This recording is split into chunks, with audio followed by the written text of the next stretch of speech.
అప్పట్లో పెను సంచలనం సృష్టించిన కోడికత్తి కేసులో నిందితుడిగా జనపల్లి శ్రీనివాస్ అలియాస్ కోడికత్తి శ్రీనుకు విశాఖపట్నంలోని ఏపీ హైకోర్టు బెయిల్ మంజూరు చేసింది. అయితే కొన్ని షరతులు విధించింది. కేసు పూర్వాపరాలపై ఎవరితోనూ మాట్లాడవద్దని, మీడియాకు ఎలాంటి సమాచారం అందించవద్దని ఆదేశించింది.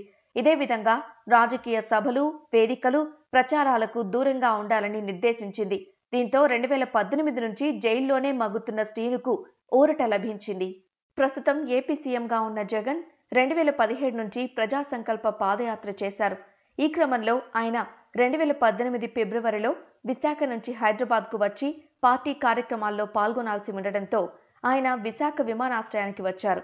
విమానం ఆలస్యం కావడంతో లాంజ్లో విశ్రాంతి తీసుకుంటున్న సమయంలో కాఫీ ఇచ్చేందుకు వెళ్లిన శ్రీను ఆయనపై కోడి పందేళ్లలో కోళ్లకు కట్టే కత్తితో దాడి చేశారు.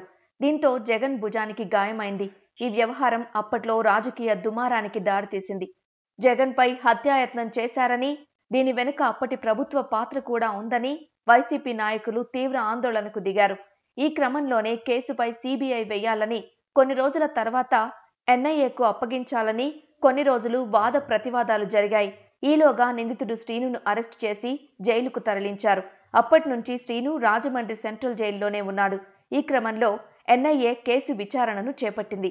శ్రీను దాడి వెనుక ఎలాంటి దురుద్దేశం లేదని, ఆయన జగన్ను చంపాలనే ఉద్దేశం అసలే లేదని ఎన్ఐఏ తన విచారణలో తేల్చింది. ఇంతలోనే ప్రభుత్వం మారి వైసీపీ అధికారంలోకి వచ్చింది. ఇక దీనిలో ప్రత్యక్ష సాక్షిగా సీఎం జగన్ ఉన్నారని, కాబట్టి ఆయనను విచారించాలని ఎన్ఐఏ కోర్టు కూడా ఆయనకు సమన్లు జారీ చేసింది. కానీ ఇప్పటి వరకు సీఎం జగన్ కోర్టుకు వెళ్లలేదు. దీంతో శ్రీను జైల్లోనే మగ్గుతున్నారు.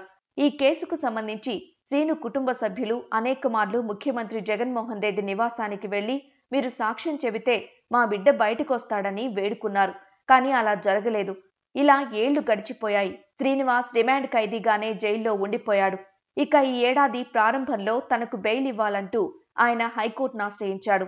ఇది నడుస్తూ ఉండగానే శ్రీను తల్లి, సోదరుడు నిరాహార దీక్షకు దిగటం, విజయవాడలో పోలీసులు వారిని అరెస్ట్ చేయటం తెలిసిందే. మరోవైపు శ్రీను కూడా బెయిల్ కోరుతూ జైలులోనే దీక్ష చేశాడు. అతని ఆరోగ్యం క్షీణించడంతో అధికారులు జైలులోనే అతనికి చికిత్స అందించే ఏర్పాట్లు చేశారు. ఈ పరిణామాల నేపథ్యంలో తాజాగా హైకోర్టు ఆయనకు షరతులతో కూడిన బెయిల్ను మంజూరు చేసింది.